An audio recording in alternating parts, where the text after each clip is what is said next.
In today's video, I'm going to teach you how to set DNS Bluehost. By the end, you'll know exactly where to click in your Bluehost account and how to add a DNS record correctly so your domain points where it should.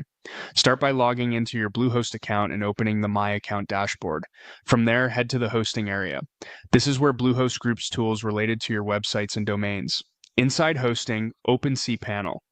cPanel is the control panel that gives you access to advanced settings, including DNS.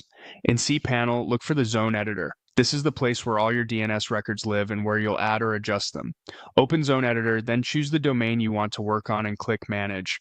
If you have multiple domains, double-check you're on the right one before continuing. Now click Add Record to create a new DNS entry. You'll see fields for the record. In the name field, enter a valid zone name. This is the host or subdomain you want to configure. For the root domain, many setups use the @ symbol or leave it blank depending on the interface. For a subdomain like www or app, just type that label without the full domain repeated. Keep the name clean with no spaces and only use dots if you're deliberately creating a nested subdomain. Next, set the TTL or time to live. TTL tells the internet how long to cache this record before checking for updates. If you're unsure, the default provided by Bluehost is usually safe. A shorter TTL can help while testing changes, but once things are stable, a higher TTL reduces unnecessary lookups. Now choose the record type. Common options include A for pointing a name to an IP address, CNAME for pointing a name to another host name, MX for mail routing, and TXT for verification or security settings like SPF and DKIM.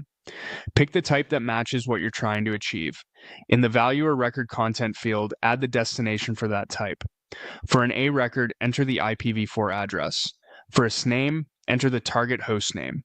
For MX, include the mail server and any required priority. For TXT, paste the exact text string provided by your service.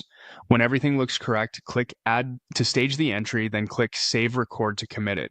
You should see a confirmation, and the new record will appear in the list. Keep in mind, DNS changes can take time to propagate across the internet, often within an hour, but sometimes up to 24-48 hours. That's it. You've navigated to the Zone Editor, added the details, and saved your DNS record in Bluehost.